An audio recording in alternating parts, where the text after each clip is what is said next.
शहरी अंग्रेजन भाभी के घर आई गांव की दो काली ननद। हर जगह का अपना अपना एक रहन सहन होता है। जैसे गांव के लोग अपने तौर तरीके से जीते हैं, तो वहीं शहर के लोग भी अपने तौर तरीके से। जब शहर से कोई गांव जाता है तो सभी लोग उन्हें इस प्रकार देखते हैं जैसे पहले उस तरह के लोग कभी जिंदगी में ना देखे हों। और इसी के चलते जब गांव से कोई शहर जाता है तो शहर के लोग भी उन्हें कुछ इसी प्रकार से देखते हैं। ऐसे ही एक नंदपुर के गांव से दो काली बहनें अपने भैया और भाभी से मिलने शहर आती हैं। वो दोनों रंगत से बहुत ज्यादा काली थी। ऊपर से उनकी चोटियां हवा में उड़ रही थी। वहीं एक काली गाय और एक काला बैल वो दोनों अपने साथ लेकर चल रही थी। शहर के लोग उन्हें देखकर कहते हैं, ओहो बहन जी, क्या देख रहा हूं मैं। तुसी देख रहे हो जी, कितनी भयंकर लग रही है जी लड़कियां। भाई साहब, मैं भी देख रही हूँ। लगता है ये दोनों लड़कियां किसी नौटंकी से आ रही है। शहर के लोग गुलाबो और झुमरी को घूर घूर कर देख रहे होते हैं, जिसके चलते गुलाबो और झुमरी एक दूसरे से बातें करते हुए कहती हैं, अरे ये सब लोग हम दोनों बहनों को टुकुर टुकुर कहाँ देख रहे हैं? तुम तो जानत हो हम कितने सज सवर कर आए हैं। अरे और क्या देख रहे हैं? हम दोनों जरूर बहुत सुंदर लग रहे होंगे, वरना ऐसे तो किसी की नजर नहीं जाती चलती हुई लड़कियों पर। गुलाबो और झुमरी दोनों ही अपनी खूबसूरती के चलते खुश हो रही होती है। लेकिन जैसा वो सोच रही थी वैसा बिल्कुल भी नहीं होता, और वो पूरे रास्ते यही सोचकर खुशी से चलती आती है। ऊपर से उनके पीछे पीछे काली गाय और काला सांड भी चल रहे होते हैं। लोग उन्हें देखकर उनका बहुत मजाक उड़ा रहे होते हैं। बाप रे बाप, ये क्या? शहर में ये गांव की काली कहाँ से आ गई? इनको तो कपड़े पहनने का भी सेंस नहीं है। हे भगवान, इन गांव की गंवार लड़कियों का कुछ नहीं हो सकता। अरे छोड़ ना, उसके पहनने ना पहनने से क्या फर्क पड़ता है? जरा उसकी चुटिया तो देख, किस तरह हवा में उड़ रही है। चल ना, उसकी वीडियो बनाते हैं और अपने सोशल मीडिया पर पोस्ट करेंगे। उसके बाद देखना कितने लोग ये सीन देखकर हंस हंस कर पागल हो जाएंगे। अरे हाँ यार, तूने बिल्कुल सही कहा। चल, इन दोनों की वीडियो बनाते हैं। कीर्ति और पिंकी अपने फोन लेकर दोनों बहनों की वीडियो बनाना शुरू कर देती हैं। उन्हें देखकर कुछ और लोग भी अपने फोन निकाल कर उनकी वीडियो बनाते हैं और उनके ऊपर हंसने लगते हैं। ये देखकर गुलाबो और झुमरी आपस में बात करते हुए कहती हैं, क्या बात है, इस शहर में आकर तो हमरे नाम के चर्चे होने लग गए। लगता है हम दोनों बहनें इस तरह बहुत जल्द फेमस हो जाएंगे। हमारा ये बात समझ ना आ रही कि पब्लिक में लोग हमार फोटो काहे लई खींच रहे हैं। जो भी हो, का फर्क पड़ता है? हम शहर में आके बहुत फेमस हो जाए, इससे बढ़ के कोनो बात हो ही ना सकत है। चलो दो चार हमरे स्टाइल में पोज दे ही देते हैं इन बेचारों को। बहुत मन्नत कर रहे हैं हमारे लिए, फोटो पे फोटो खींच के। गुलाबो और झुमरी दोनों के दोनों शहर के लोगों को और ज्यादा अतरंगी स्टाइल में अपने पोज देने लगती हैं, जिसके चलते वो सभी लोग हंसते हुए उनकी और भी अजीबोगरीब फोटो खींचने लगते हैं। वो दोनों अपनी गाय और बैल के साथ में फोटो खिंचवाते हैं और चलते चलते अपने भैया के घर पहुंच जाते हैं, जहां उनकी दोनों शहर की अंग्रेजी भाभियां दरवाजा खोलती हैं। और दोनों गंवार ननद को देखकर वो दोनों अपने सर पर हाथ मारते हुए कहती हैं, हे भगवान, ये क्या? क्या यही है हमारी गंवार नंद?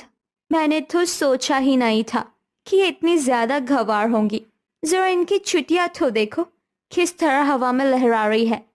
मैं तो ये सोच रही हूँ, क्या ये दोनों अब से हमारे साथ ही इस घर में रहेंगे? तुमने ऐसा क्यों नहीं सोचा? हम इन दोनों गंवार के साथ कैसे रहेंगे? वो दोनों अपनी नंदों को देखकर आपस में बात कर रही थी कि तभी उनकी दोनों गंवार ननद कहती हैं, का हुआ भौजाई, काहे इस तरह टुकर टुकर देख रही हो हमका? का हुई गवा, तुमको अपनी नंद को देख खुशी नहीं हुई? अरे इससे कैसे पता चलेगा कि तुम हमार भौजाई हो? आओ गले शले तो लगाओ अपनी नंदों को। गुलाबो और झुमरी दोनों ही अपने दोनों भाभियों को गले से लगा लेती हैं, लेकिन वो इस समय उन दोनों को झटक देती हैं, जिसके बाद वो दोनों अपनी सुंदरता और गोरेपन का घमंड लेकर घर के अंदर उन्हें बिना बुलाए ही आ जाती हैं। उनके जाने के बाद वहां झुमरी और गुलाबो के दोनों भाई आ जाते हैं। अरे क्या बात है, तुम दोनों आ गई। अरे बहुत समय लगा दिया गांव से यहाँ तक आने में। खैर कोई बात नहीं, चलो अंदर चलो। अरे हाँ हाँ, घर के अंदर चलो। हाँ हाँ, तुम दोनों बहुत ज्यादा थक गई होगी। चलो अंदर जाकर थोड़ी देर आराम कर लो।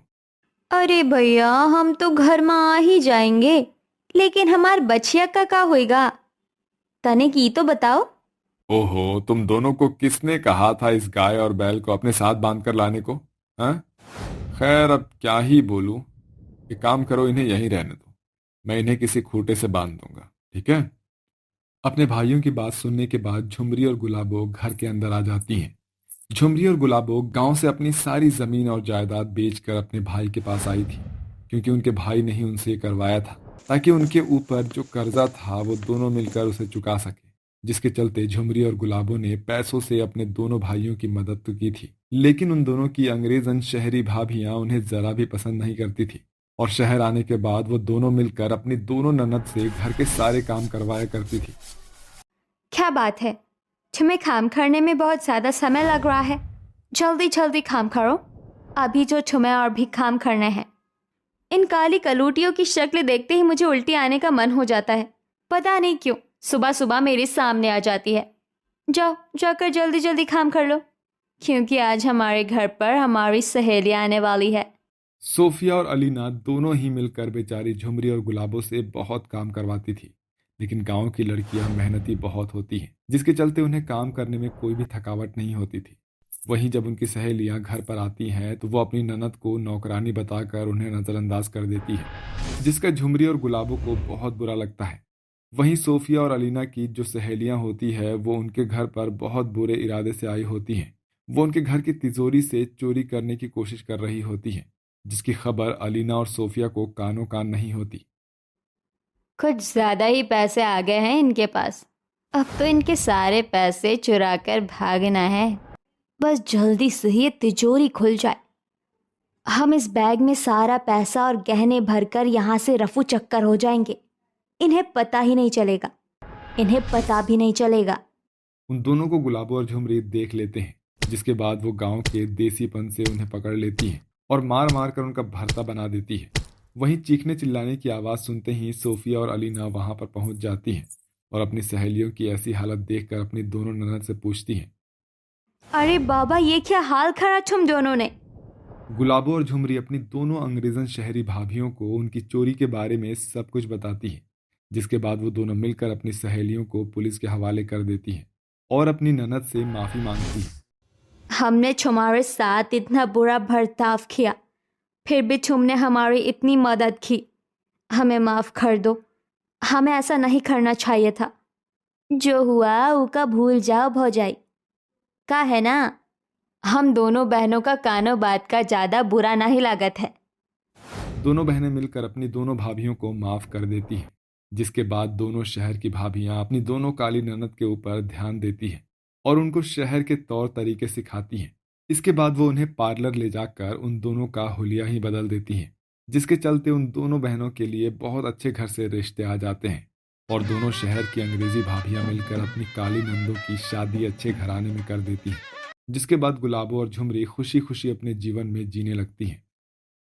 अरे आ गया मेरा राजकुमार स्कूल से। क्या हुआ यश बेटा, तुम इतने गुस्से में क्यों लग रहे हो? स्कूल में किसी ने कुछ कहा क्या? दादी कुछ नहीं, बल्कि बहुत कुछ कहा। मेरे स्कूल में मेरे सभी दोस्तों के पेरेंट्स उन्हें अपनी कार में लेने के लिए आते और एक मैं ही हूँ जो पैदल जाता हूँ। पापा कार क्यों नहीं खरीद लेते? फिर मैं भी कार से जाया करूँगा। मेरे सभी दोस्त मुझे गरीब गरीब बोलकर चिढ़ाते हैं। यश बेटा, जरूरी नहीं कि जो लोगों के पास हो वही चीज हमारे पास हो। भगवान हमें जितना देता है हमें उसी में खुश रहना चाहिए। नहीं नहीं, मुझे नहीं पता, मुझे गाड़ी चाहिए तो चाहिए। जब तक गाड़ी नहीं आएगी मैं तब तक स्कूल नहीं जाऊंगा। इतना कहकर यश अपना स्कूल बैग जमीन पर फेंक कर घर से बाहर चला जाता है। ये सब देखकर यश की दादी कुलवंती को बहुत बुरा लगता है कि तभी वहाँ यश की माँ दिशा आ जाती है। क्या हुआ माँ जी? यश गुस्से से बाहर क्यों चला गया, वो भी स्कूल बैग फेंक कर?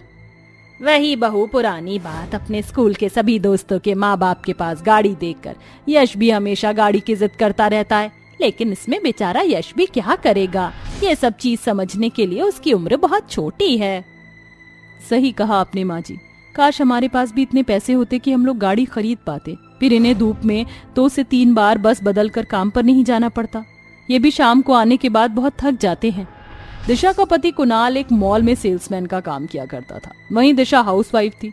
दिशा और उसके परिवार वालों का सपना था कि उनके पास अपनी कोई गाड़ी हो, लेकिन गरीबी और पैसे न होने की वजह से पूरे परिवार वालों को अपने अरमान मारने पड़ते हैं। अरे क्या हुआ, आपके हाथ में चोट कैसे लगी? वो आज घर आते हुए बस स्टैंड पर बहुत ज्यादा भीड़ थी। बस में चढ़ते चढ़ते मेरा पैर फिसल गया और मैं नीचे गिर गया। उसी में ही मुझे चोट लग गई। भगवान, ऐसी चीजें तू हम गरीबों के साथ ही क्यों करता है? पहले क्या हमारी जिंदगी में कम दुख है जो तू ये सब करके हमें और दुख दे रहा है? दिशा, भगवान को बोलने से क्या होगा, छोड़ो। मुझे बहुत भूख लग रही है, खाने के लिए कुछ ले आओ। आज गर्मी की वजह से मेरा लंच भी खराब हो गया था। सुबह से मैं भूखे पेट हूँ, मैंने कुछ भी नहीं खाया है। तो आप बाहर से लेकर कुछ खा लेते। मेरे पास इतने पैसे नहीं थे जो मैं बाहर से लेकर कुछ खा लेता। अगर मैं बाहर से कुछ खाता हूँ तो बस में टिकट खरीदने के पैसे नहीं बचते मेरे पास। अपने पति की ऐसी बातें सुन दिशा की आंखों में आंसू आ जाते हैं और वो नम भरी आंखों से ही अपने पति को खाना देती है और ऐसे ही उनके दिन गुजरते हैं। बारिश का मौसम शुरू हो जाता है। यश रोज की तरह पैदल अपने घर आ रहा होता है कि तभी अचानक तेज बारिश शुरू हो जाती है।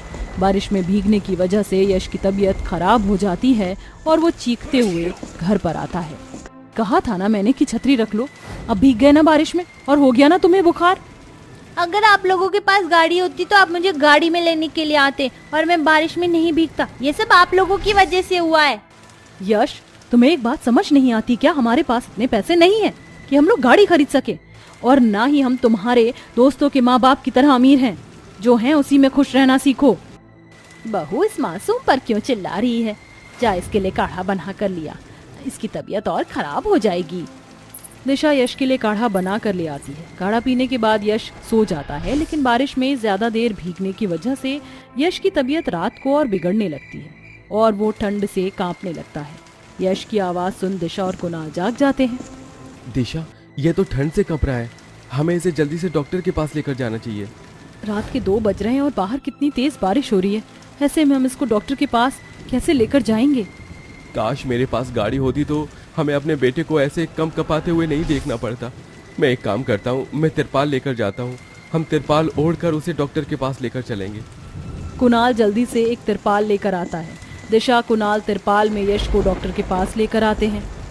अगर आज मेरे पास गाड़ी होती तो मेरे बच्चे की ऐसी हालत नहीं होती। हाँ, लेकिन हम कर भी क्या सकते हैं? हमारे पास इतने पैसे नहीं कि हम लोग गाड़ी खरीद सके। तो अब हम लोग क्या करेंगे? मेरे पास एक आइडिया है। मैं भी काम करना शुरू कर देती हूँ और उस काम से मिलने वाले पैसों की बचत करूंगी, जिससे हम बहुत जल्दी गाड़ी खरीदेंगे। कुणाल को दिशा का आइडिया बहुत पसंद आता है, जिसके बाद अब दिशा लोगों के घरों में जाकर काम करती है, साथ ही साथ फैक्ट्री से माल लाकर घर पर बनाती है। दिन रात काम करने की वजह से दिशा की तबीयत खराब रहने लगती है, लेकिन अपने परिवार वालों की खुशी के लिए दिशा बहुत मेहनत करती है। बहू, थोड़ी देर तो आराम कर ले। सुबह से रात तक तू काम करने में ही लगी रहती है। घर पर आने के बाद भी तू काम करना बंद नहीं करती। ऐसे तो तेरी तबीयत खराब हो जाएगी। तूने कुछ खाया भी नहीं है। माँ जी, अगर मैं आराम करूंगी तो काम कौन करेगा? मैं जितना काम करूंगी मुझे उतने पैसे मिलेंगे और मैं उन पैसों को जोड़कर हम सब के लिए गाड़ी खरीद सकूंगी। फिर हम लोगों को कहीं पर भी आने जाने में कोई दिक्कत नहीं आएगी। दिशा की बात सुन कुलवंती की आंखों में आंसू आ जाते हैं। ऐसे ही समय बीतता रहता है और दिशा काम करके पैसे जोड़ने लगती है। और ऐसे ही एक दिन, अरे ये ठेले वाला तो खाने की चीज बनाकर और उसे बेचकर काफी अच्छे पैसे कमा लेता है। मैं भी अपना एक ठेला खोल लेती हूँ, क्या पता मैं भी अच्छी कमाई करने लग जाऊं। जिसके बाद अब दिशा अपने खाने पीने की चीजों का ठेला खोल लेती है और अब दिशा सुबह लोगों के घरों में काम करती, दोपहर ठेले पर खाने की चीज बेचती और रात में अपने घर पर बैठकर फैक्ट्री का माल बनाती। दिशा को इतनी मेहनत करता देख कुलवंती और कुणाल उस पर बहुत गर्व करते हैं। दिशा की मेहनत कुछ ही महीनों में रंग लाती है। दिशा इतने पैसे जोड़ लेती है कि अब वो गाड़ी खरीद सके, जिसके बाद दिशा और कुणाल जाकर अपने परिवार के लिए एक बड़ी सी गाड़ी खरीद लाते हैं। वाह, हमारी गाड़ी तो बहुत सुंदर है और कितनी बड़ी है। अब तो मैं इसी से स्कूल जाया करूंगा। अब मेरे सभी दोस्त मुझे गरीब गरीब कहकर नहीं चिढ़ाएंगे। बहू, ये सब कुछ सिर्फ तेरी वजह से हो पाया है। अगर तू दिन रात मेहनत करके पैसे ना जोड़ती तो आज हमारे पास ये गाड़ी नहीं होती। हाँ दिशा, ये सब कुछ सिर्फ तुम्हारी वजह से हो पाया है। सारा परिवार मिलकर अपनी नई गाड़ी की पूजा करता है। पूजा करने के बाद सब लोग अपनी नई गाड़ी में बैठकर घूमने जाते हैं। पूरा परिवार बहुत खुश होता है कि तभी दिशा को एक आइडिया आता है।